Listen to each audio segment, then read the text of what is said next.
Envie et gratitude de Mélanie Klein, chapitre 2. Mon expérience clinique m'a appris que le sang nourricier représente pour le nourrisson quelque chose qui possède tout ce qu'il désire. Il est une source inépuisable de lait et d'amour qu'il se réserve pourtant pour sa propre satisfaction.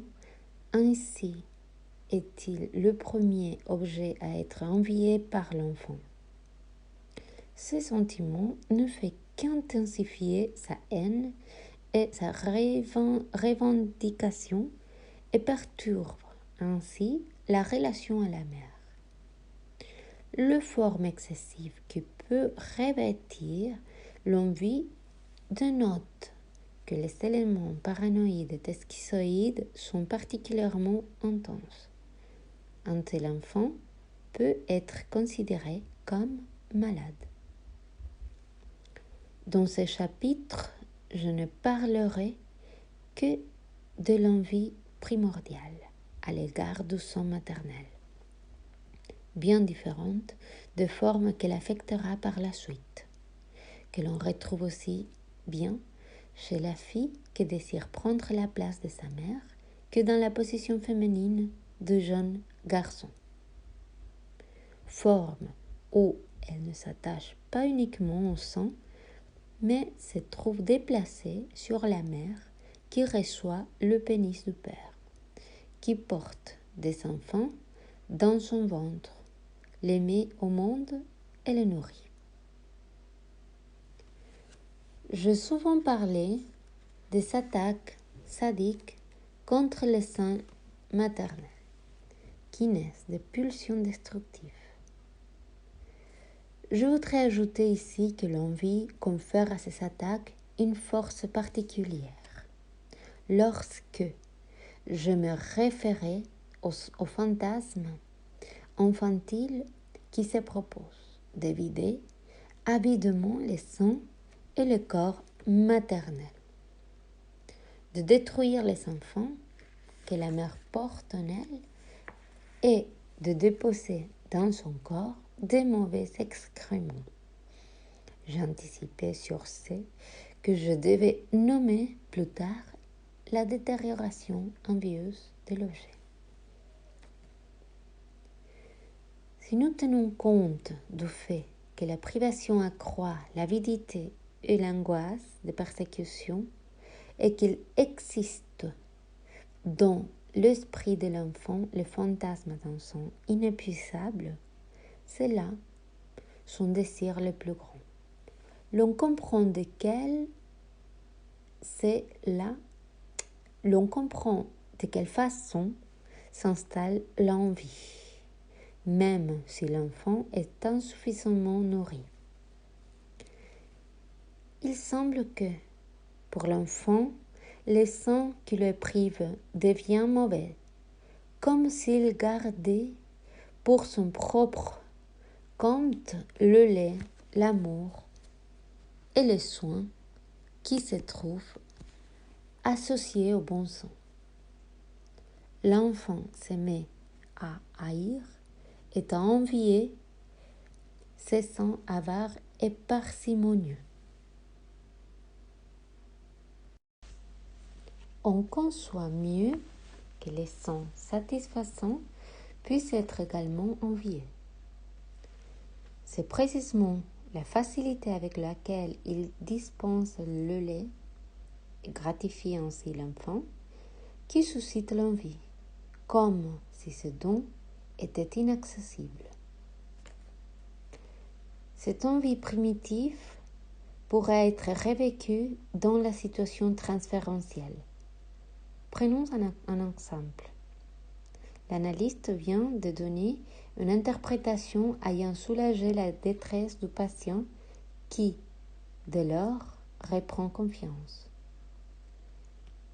Certains patients, et ceci peut être vrai pour le même patient, à des moments donnés de son analyse, soumettent une telle interprétation à une critique destructive et cessent aussitôt de la ressentir comme un don bénéfique et enrichissant. Leur critique peut porter sur des détails. L'interprétation aurait dû être faite plus tôt. Ou bien elle était trop longue et a troublé les associations de patients, ou trop brève. Elle reflète un manque de compréhension. Les patients envieux n'accordent qu'un contre-cœur à l'analyste les succès de son entreprise.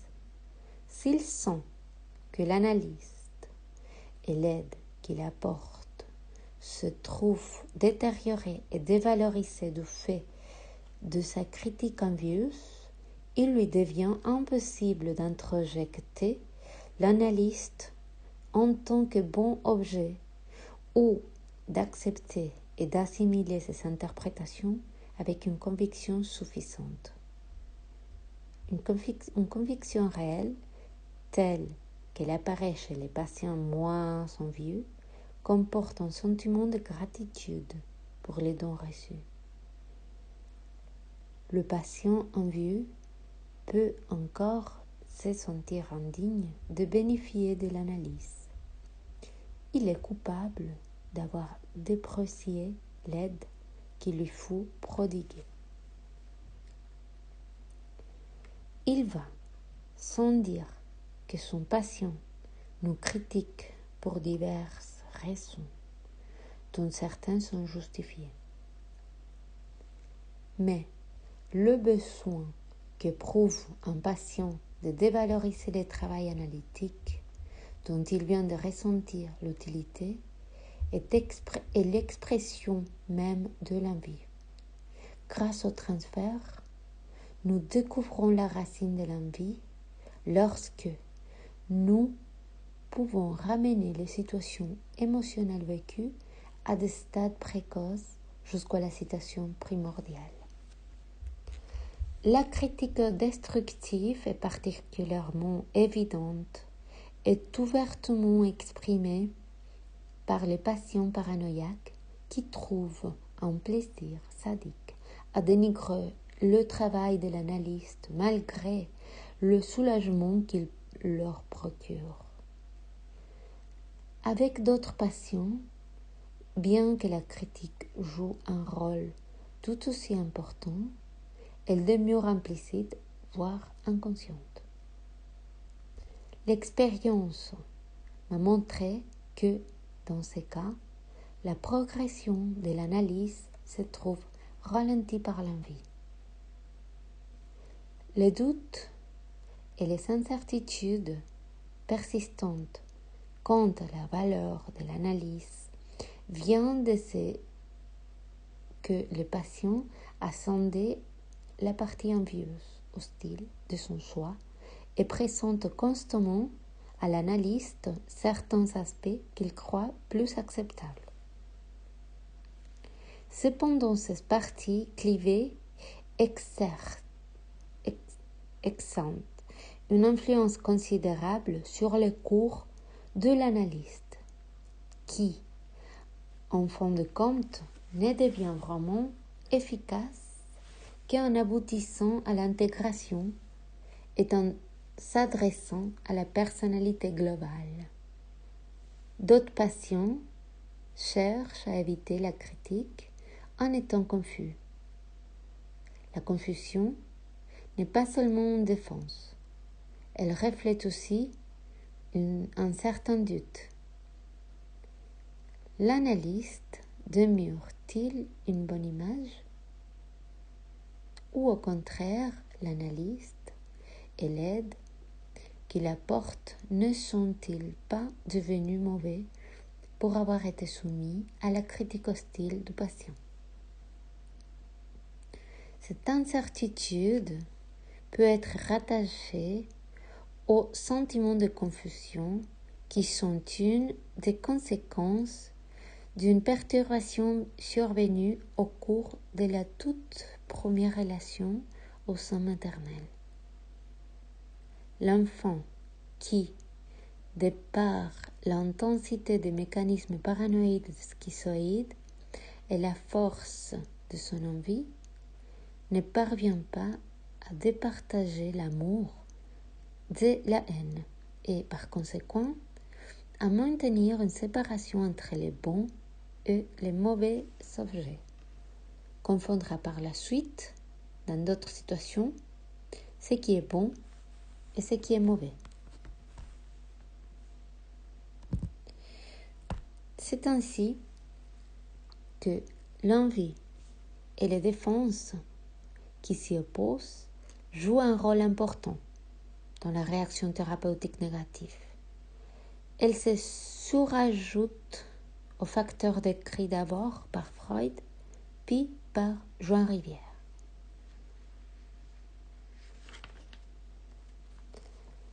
Car l'édification progressive du bon objet dans la situation transférentielle est entravée par l'envie et par les attitudes qui en découlent. Si la bonne nourriture et les bons objets originels n'ont pu être acceptés et assimilés à un stade précoce, cela se répète dans les transferts et retentit sur les cours de l'analyse. En nous servant du matériel analytique, nous pouvons, grâce à la perlaboration de situations intérieures, reconstruire les sentiments éprouvés par les patients à l'égard du sein maternel lors de sa première enfance. Le nourrisson sent, par exemple, que le lait coule trop vite ou trop lentement à son gré, ou qu'il n'a pas été mis au sein au moment où il le désirait. Et lorsqu'on le lui présente, il ne voudra pas l'accepter. Il s'en détourne et se met à sucer ses doigts. Quand bien même il finirait par l'accepter, il ne prendra alors que peu de lait, ou bien la tétée se trouve perturbée. Il est certain que beaucoup d'enfants éprouvent de grandes difficultés à surmonter des griefs de cet ordre. D'autres y parviennent même si ces griefs reposent sur de frustrations réelles. Ils prennent les seins et en jouissent pleinement. Certains parmi nos patients croient savoir que leur allaitement a été satisfaisant. Ils ont pu éliminer par un clivage leurs ressentiments, leur envie et leur haine. Cependant, s'inscrivent dans le développement de leur caractère. Ces processus se révèlent clairement dans la situation transférentielle. Le désir initial de faire plaisir à la mère, le désir ardent d'être aimé, ainsi que les besoins d'être protégés contre les conséquences de leur propre pulsion destructive, se retrouvent dans l'analyse de certains patients. Ils favorisent la coopération, mais leur envie et la haine, détachées par clivage, sont alors partie intégrante de la réaction thérapeutique négative. Deuxième partie du chapitre 2. J'ai déjà souligné à quel point le nourrisson désire que le sein maternel soit inépuisable et omniprésent. Et il apparaît partout ce qui procède qu'il ne s'agit pas là seulement d'un désir de nourriture. L'enfant voudrait aussi être débarrassé de ses pulsions destructives et de son angoisse persécutive. Au cours des analyses d'adultes, on retrouve ces souhaits d'une mère omnipotente, capable de protéger les sujets contre toutes les souffrances et tous les maux provenant de l'intérieur comme de l'extérieur.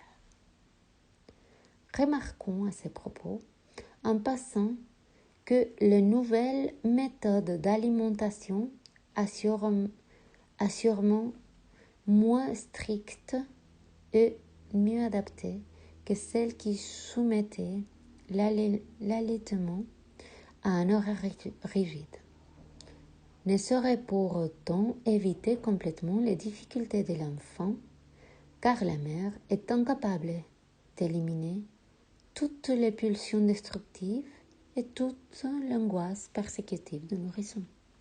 D'autre part, la sollicitude exagérée d'une mère anxieuse qui tend à nourrir l'enfant dès qu'il pleure est bien loin de le soulager. Il perçoit l'anxiété maternelle, ce qui renforce la sienne. J'ai entendu des adultes qui se plaignent de n'avoir pas eu la possibilité de pleurer à leur aise, de n'avoir pu exprimer par là leur anxiété et leur chagrin, et ce faisant, y trouver un soulagement. Ni leurs pulsions destructives, ni leurs angoisses dépressives ne purent trouver d'exutoire. Parmi le facteur pathogène de la psychose maniaco-dépressive, Abraham mentionne justement à la fois l'excès de frustration et la trop grande indulgence. Si la frustration n'est pas excessive, elle peut favoriser l'adaptation au monde extérieur et le développement d'un sens de la réalité. Une certaine somme de frustration suivie de gratification permet effectivement à l'enfant de sentir qu'il a été capable d'affronter son angoisse. J'ai également constaté que le désir inassouvi de l'enfant, qui répétons-le, ne saurait être comblé, contribue à ouvrir la voie aux sublimations et aux activités créatrices. L'absence de conflit chez les jeunes enfants, à supposer qu'on puisse imaginer une telle situation, l'empêcherait d'enrichir sa personnalité et le priverait d'un facteur important qui contribue à renforcer le moi. Car tout conflit qui comporte la nécessité de le résoudre constitue un élément fondamental de la créativité. L'assertion selon laquelle l'envie détériore le bon objet originel et intensifie les attaques sadiques dirigées contre les sons maternels entraîne d'autres conclusions. Le sang nourricier, ainsi attaqué et dévalorisé, déchiqueté par les morsures, empoisonné par l'urine et les excréments, il est devenu un mauvais sang. L'envie excessive ne fait qu'accroître l'intensité et la durée de ces attaques et rend la retrouvaille du bon objet perdu plus ardue pour l'enfant. Lorsque les attaques sadiques contre les sons maternels sont moins sous-tendues par l'envie, elles demeurent passagères et n'impliquant pas dans l'esprit de l'enfant une destruction aussi violente et durable de bons objets. Retrouver les sons est en jouir fourni la preuve sensible de son intégrité inaltérée, de sa bonté. Le fait que l'envie affecte la capacité de jouissance explique dans une certaine mesure la raison pour laquelle l'envie est aussi persistante. C'est la jouissance et la gratitude qu'elle entraîne qui atténue les pulsions destructives, l'envie et l'avidité. Autrement dit, l'avidité, l'envie et l'angoisse persécutive étroitement liées entre elles, exercent du fait de leur coexistence une intensification réciproque est inévitable. Les sentiments de dommage causés par l'envie, l'intense angoisse qui en dérive et qui pose la question de la qualité d'objet. Est-il bon ou mauvais? Ont pour effet d'accroître l'avidité et les pulsions destructives. Toutes les fois que prédomine le bon aspect de l'objet, il est d'autant plus avidement désiré et incorporé. Cela s'applique aussi à la nourriture. Nous constatons que lorsqu'un patient doute de son objet, ainsi que de la valeur de l'analyse et de l'analyste, il peut se cramponner à n'importe quelle interprétation susceptible à soulager son angoisse. Il cherche à prolonger le séance afin d'observer tout ce qu'il ressent comme étant bon au moment présent. Certains patients redoutent leur propre avidité au point de veiller scrupuleusement à terminer la séance à l'heure dite. Les sujets qui nourrissent de doutes quant à la possession de bons objets et qui, de ces faits, ne se sentent pas certains de leurs bons sentiments, s'engagent volontaires dans des identifications avides et hasardeuses. Il s'agit d'individus très influençables pour autant qu'ils n'osent se fier à leur propre jugement. Contrairement à l'enfant qui, en raison de son envie, n'a pas pu édifier un bon objet interne en toute sécurité, un nourrisson capable d'amour et de gratitude parvient à établir une relation bien enracinée avec les bons objets. Il peut surmonter sans en être fondamentalement atteint les états passagères de haine, d'envie et de rancune qui apparaissent même chez les enfants aimés et entourés de la sollicitude maternelle. Ainsi, lorsque ces états négatifs sont transitoires, le bon objet peut être chaque fois retrouvé. C'est là une condition essentielle pour instaurer un bon objet, pour fonder la stabilité, établir un moi fort au cours du développement. Au cours du développement, la relation au sein maternel permet à l'enfant d'acquérir la faculté de se dévouer à autrui et de se consacrer aux valeurs humaines et culturelles. Ainsi se trouve utilisée une partie de l'amour initialement porté à l'objet originel. Partie 3, 12e chapitre. Le sentiment de gratitude est un dérivé important de la capacité d'aimer.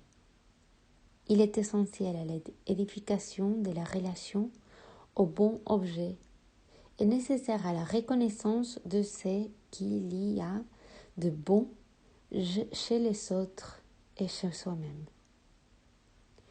La gratitude naît des émotions et des attitudes de la première enfance. Lorsque la mère représente encore le seul et unique objet. Je mentionnais ces liens précoces qui constituent la base de toute relation ultérieure avec un être aimé. Cette relation exclusive à la mère existe jusqu'à un certain point chez tous les sujets, même si elle subit des variations individuelles dans sa durée et dans son intensité. Elle peut se trouver perturbée du fait des circonstances extérieures, mais les facteurs internes qui les fondent, au premier plan les capacités d'amour, semblent être innés. Les pulsions destructives, en particulier les sentiments intenses d'envie, peuvent perturber ces liens particuliers avec la mère à un stade primitif. Si l'envie à l'égard de son nourricier est intense, la gratification ne saurait être entière, car l'envie implique la détérioration de l'objet et le dépouille de ce qu'il possède. Le nourrisson ne peut ressentir une jouissance complète que s'il est capable d'aimer suffisamment. C'est cette jouissance qui est à la base de toute gratitude. Freud, décrivant la béatitude de l'enfant au moment de l'allaitement, il a vu le prototype de la gratification sexuelle. Selon moi, ces expériences ne servent pas seulement de base à la gratification sexuelle, mais à toute possibilité de bonheur, comme au sentiment de ne faire qu'un avec l'autre. Sentiment qui se manifeste par une profonde compréhension mutuelle, essentielle à toute relation heureuse d'amour ou d'amitié. Une telle compréhension peut même s'exprimer sans recourir aux paroles. C'est qu'elle dérive de l'intimité originaire avec la mère qui remonte au stade préverbal. La possibilité d'éprouver du plaisir, quelle qu'en soit la source, repose sur la capacité de jouir de la toute première relation au sein maternel. Pour que le bon sang puisse être introjecté avec un sentiment de sécurité relatif, il faut que le plaisir d'être nourri ait été vécu sans mélange et à de très nombreuses reprises. Avoir été au sein et en avoir été pleinement satisfait signifie pour l'enfant qu'il a reçu de son objet d'amour un don unique qu'il désire conserver. Tel est le fondement de toute gratitude. Celle-ci est intimement liée à la confiance en une bonne image et implique avant tout une aptitude à accepter et à assimiler l'objet d'amour primitif, non seulement en tant que source d'aliments, sans que l'avidité et l'envie interviennent pas trop. En effet, une intériorisation avide perturbe la relation avec l'objet. Le sujet sent qu'à le contrôler et à l'épuiser. Il finit par l'endommager. Alors que, dans une bonne relation à l'objet interne et externe, le désir de le conserver et de l'épargner prédomine. J'ai parlé ailleurs du processus qui rend possible la croyance en un bon sens, croyance qui se rattache à la capacité qu'a l'enfant d'investir libidinalement le premier objet externe. De cette manière, se trouve instauré un bon objet qui aime et qui protège le soi, et que le soi aime et protège à son tour. C'est là-dessus que repose la croyance du sujet en sa propre bonté. La jouissance et la gratitude sont éprouvées de façon d'autant plus fréquente que l'expérience gratifiante de l'allaitement au sein et vécue de façon répétée était pleinement acceptée. Se trouve aussi éveillé le désir de donner du plaisir à son tour. C'est la répétition fréquente de cette expérience gratifiante qui fait que la gratitude s'instaure au niveau plus profond. De même, la capacité à la réparation aussi, bien que toutes les sublimations s'en trouvent facilitées.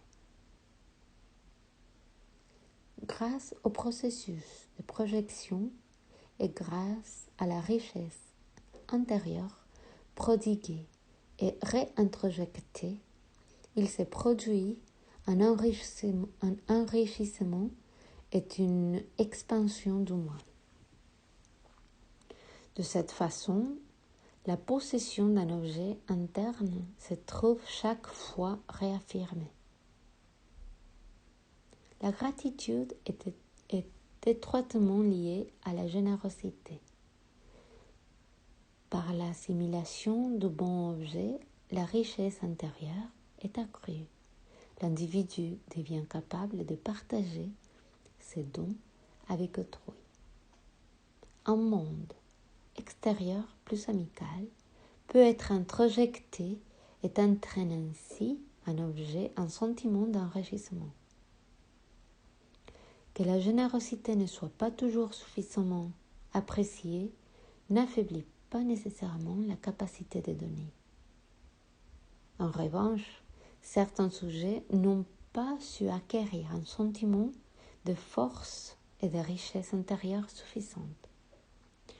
Leurs accès de générosité sont suivis d'un besoin excessif d'estime et de gratitude, mais aussi d'une angoisse persécutive, d'une crainte d'avoir été dépouillé et appauvri. La satisfaction ne peut être pleinement ressentie lorsque le sang nourricier est l'objet d'une envie intense. De même, la gratitude se trouve entravée dans son développement. Ce n'est pas sans d'excellentes raisons psychologiques que l'envie trouve sa place parmi les 7 péchés capitaux. J'irai jusqu'à dire que l'envie est inconsciemment ressentie comme le plus grand des péchés, parce qu'elle détériore et nuit au bon objet qui est à la source de la vie. Chaucer le confirme clairement par son style. Il est certain que l'envie est le pire des péchés, car tous les autres ne sont péchés que contre une seule vertu, alors que l'envie l'est contre toute vertu et contre tout bien. Les sentiments d'avoir endommagé et détruit cet objet primitif ébranlent la confiance du sujet.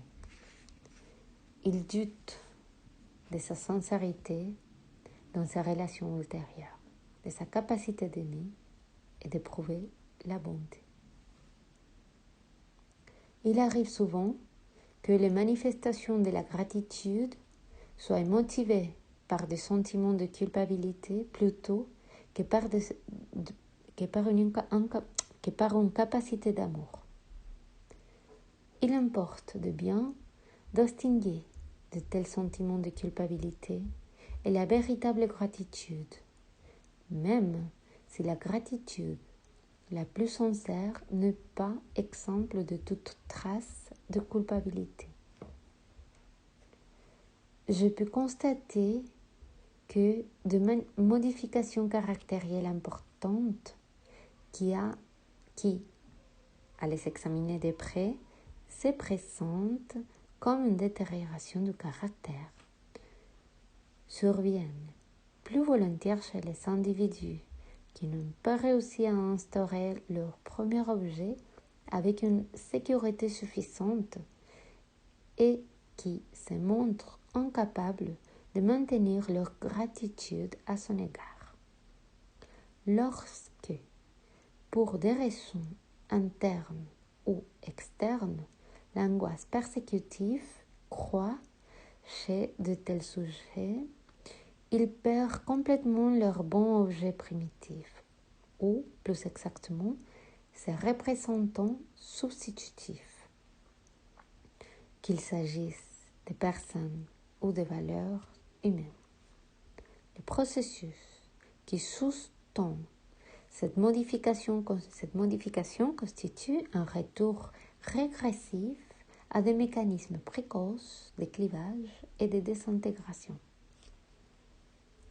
Puisqu'il s'agit d'une question de degré, et bien qu'en fin de compte, elle retentisse fortement sur les caractères, une telle désintégration ne mène pas nécessairement à une maladie apparente. L'ambition du pouvoir et du prestige, ou le besoin d'apaiser à tout prix des persécuteurs, figure parmi les aspects des changements caractériels auxquels je fais ici allusion. Je peux constater dans certains cas que lorsque l'envie apparaît, une envie plus primitive se trouve réactivée. Ces sentiments primitifs de nature omnipotente se répercutent sur les sentiments d'envie actuelle à l'égard d'une image substitutive, retentissent sur les affects éveillés par l'envie et contribuent à intensifier le découragement et la culpabilité. La réactivation par une expérience quelconque de cette envie primitive est un phénomène que l'on retrouve chez tous les sujets. Mais le degré et l'intensité de ce sentiment, ainsi que les sentiments de destruction omnipotente, sont soumis à des variations individuelles. Ces facteurs peuvent s'avérer d'une grande importance dans l'analyse de l'envie, car ce n'est qu'en touchant aux couches le plus profond que l'analyse a des chances à avoir un plein effet. Nul doute que la frustration et les circonstances difficiles n'éveillent l'envie ou la haine au cours de la vie de chacun d'entre nous. Mais l'intensité de ces émotions et la manière de les affronter varient considérablement d'un sujet à l'autre. C'est une des raisons pour lesquelles la capacité de jouissance liée au sentiment de gratitude pour les biens reçus varie largement selon les individus.